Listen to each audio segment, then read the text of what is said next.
할렐루야. 하나님께서 여러분과 저에게 함께하기를 원합니다. 오늘 마태복음 12장에 나와 있는 이 말씀, 독사의 자식들아 너희는 악하니 어떻게 선한 말을 할 수 있느냐? 이는 마음에 가득한 것을 입으로 말합니다. 선한 사람은 그 쌓은 선에서 선한 것을 내고 악한 사람은 그 쌓은 악에서 악한 것을 내느니라 라고 하는 마태복음 12장 34절의 말씀부터 우리가 생각해 보고자 합니다. 자, 오늘 여기 본문의 시작에 독사의 자식들아 라고 이렇게 말씀하고 있습니다. 독사의 자식들. 그리고 이 땅에는 하나님의 자녀들과 독사의 자식들이라고 하는 두 개의 그룹이 있습니다. 이 두 부류의 인간들이 있는데, 원래 하나님의 자녀들은 여자의 후손인 예수 그리스도를 믿고 예수 그리스도의 영을 받은 사람들이 하나님의 자녀가 됩니다. 그러나 독사의 자식들은 뱀을 숭상하고 뱀이 그 가운데 육체에 들어와서 뱀이 그들의 육체와 그들의 생각을 지배하는 육에 속한 사람들입니다.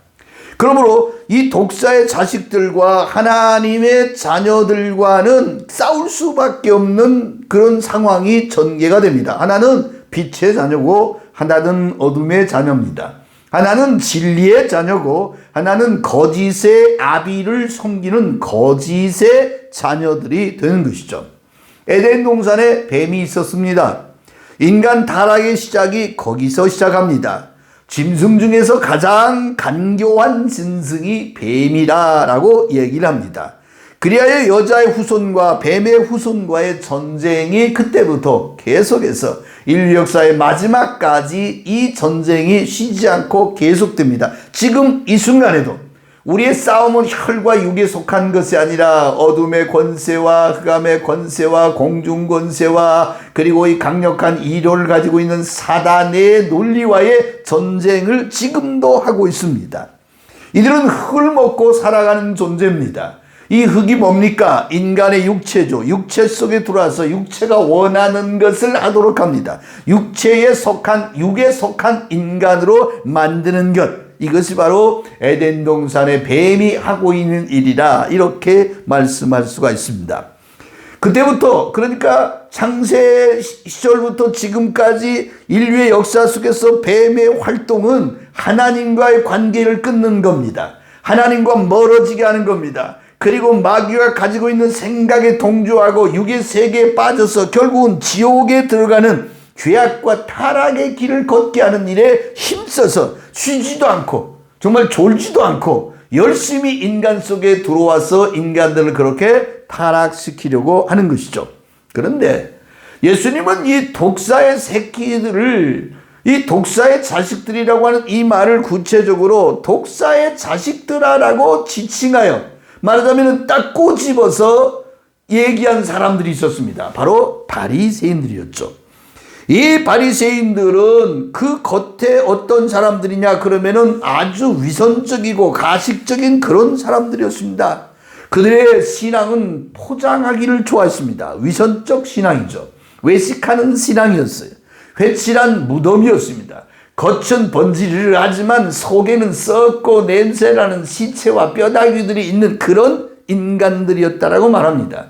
그들은 가면을 쓴 것처럼 살았습니다. 그들은 기도할 때도 근사하게 이제 경문, 하나님의 말씀이 쓰여져 있는 옷소매를 넓게 한 다음에 여기다가 말씀을 넣어놓고 그리고 이마에다가 말씀을 이렇게 집어넣은 그 상자를 달고 그리고서 사람들이 보는 길거리에서 자신있게 큰 소리로 남이 들으라고 기도를 했습니다.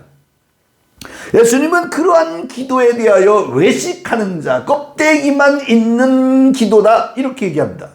그들의 마음과 중심은 하나님에게 멀었습니다. 그리고 이 사람들은 독사의 자식들이라고 말하는 까닭은 뭐냐면 그 독사 가지고 있는 간교한 말로다가 사람을 신앙 아닌 것에다가 사람들에게 이것은 신앙이라고 데려와서 끄집어서 자기들과 같은 사람으로 만들려고 했다는 겁니다. 예수님은 바리새인들을 향해서 너희들도 지옥 가는데 다른 사람들이 천국에 들어가려고 오면은 길을 막고 서서 문을 막고 서서 못 가게 하는 이 지옥의 자식들이라고 그들을 공격합니다. 이게 바리새인들의 문제였습니다. 이들은 폭력적 신앙도 마다하지 않았습니다. 그들은 예수 그리스도를 십자가에 죽일 때에 앞장서서 예수를 십자가에 죽이자고 외쳤던 사람들입니다. 그들은 또한 자신들이 의롭고 자신들은 하나님의 복받은 사람들이기 때문에 가난하고 무지하고 약한 사람들을 멸시하고 저 사람들은 복을 받지 못한 까닭은 하나님으로부터 멀어진 사람이요 저주받은 사람이라고 이렇게 나누어 버렸습니다. 예수님은 또한 바리새인들을 향하여 바리새인의 누룩을 조심하라고 얘기합니다. 누룩은 밀가루 반죽을 해놓으면 이게 누룩 때문에 부풀어 오릅니다. 빵이 될 때 부풀어 오릅니다. 그런 것처럼 그들의 신앙은 다른 사람이 볼 때 부풀어 오르는 신앙이었어요. 근사하게 부풀어 오릅니다. 말 듣고 있으면 전부 다가 천국 갈 것 같습니다. 하는 일 보면 멋있는 신앙의 모습처럼 보였습니다. 하지만 우리 예수님은 사람을 외모로 보지 아니하고 중심을 보셨습니다. 바리새인들이 가지고 있는 중심에 하나님은 없었습니다. 그들의 모든 신앙의 중심은 자기 자신이었습니다. 요즘 시대를 가리켜서 어떤 분은 인지 왜곡의 시대라고 부릅니다. 인지 왜곡의 시대에는 어떤 일이 벌어지느냐? 거짓을 진리로 바꿔 말하고 진리를 거짓으로 바꿔 말합니다. 사실을 허구로 만들고 허구를 사실로 만듭니다. 이것은 내로남불의 극치인데 이게 무슨 말이냐 그러면은 내가 가지고 있는 인지가 있어요. 내가 생각하는 이것은 선이다라고 하는 이 규범이 있는데 여기에 어떤 사람이 말을 하면 아이고 거짓말이야 필요 없어. 자기를 좋아하고 자기 사상과 같고 자기 생각에 동조하는 모든 사람들만 옳아요. 이게 인지야. 내가 생각하는 내 주변에서 나를 좋아하는 사람들의 생각만 공유해서 이것이 옳고 나머지는 모두 다가 잘못됐다고 말하면서 욕하고 저주하고 끝내버립니다. 이런 인지 왜곡의 시대에 살다가 보니까 오늘날 교회 안에서도 큰 문제가 발생하고 있습니다. 요즘 교회 안에서 일어나고 있는 것들이 뭡니까? 교회에서 예배를 드립니다. 거기까지는 좋아요. 그런데 그 예배가 갑자기 애국이라고 하는 단어로 바꿔지기 시작합니다. 여러분 이게 참 재밌는 게 순국이라고 하는 것은 애국자의 길입니다. 그러나 순국을 했다고 해서 천국 가는 건 아닙니다. 순교는 예수 그리스도를 위한 죽음은 그것은 천국에 들어가는 길입니다. 그러므로 교회의 예배란 순국을 가르칠 수는 있지만 순국이 최고의 진리라고 얘기할 수는 없습니다. 그리스도를 위하여 죽는 것은 최고의 그리스도인의 사명이지만 순국은 아닙니다. 그런데 교회의 예배가 언제부터 애국자로 애국의 길로 바꿔지기 시작합니다. 그래서 자기들은 그 애국의 길로 가기 위해서는 정당도 만들어야 한다고 합니다. 그 애국을 가기 위해서는 금배지를 단 국회의원도 우리 중에서 만들어야 된다는 겁니다. 그리고 1천만 성도가 와서 같이 해야 된다고 말합니다. 전 한국의 모든 교회가 이제는 순교라고 하는 그리스도의 길이 아니라 좁은 길이 아니라 모두 다 넓은 길로 모여서 애국자의 길을 가자고 말합니다. 이건 잘못된 겁니다. 그리고 그 애국자의 길을 가는데 자신들을 반대하고 따르지 않는 모든 사람들은 어떻게 되느냐? 그들의 표현에 의하면 그냥 개 자식이라고 부릅니다. 왜 그렇게 부를까요? 입만 열면 개, 돼지 얘기를 하면서 상대방을 공격하기 시작하는데 감당할 수가 없습니다. 예배가 잘 나가다가 더럽혀지기 시작합니다. 하나님의 거룩한 말을 증거해야 될 강단 안에서 타인을 욕합니다. 짐승으로 취급합니다. 자기들하고 다르다고 생각이 다르다고 자기하고 파가 다르고 이념이 다르고 그리고 무슨 사상이 다르다고 그래가지고 무조건 공격하고 악마의 자식들로 만들어서 그들을 개나 돼지로 욕하는 걸 보면은 이건 그들에게 쌓인 것이 뭐냐는 것을 생각해 봅니다. 문제가 있는 겁니다.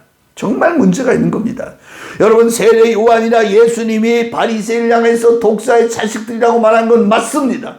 그분들은 그렇게 할 수 있습니다.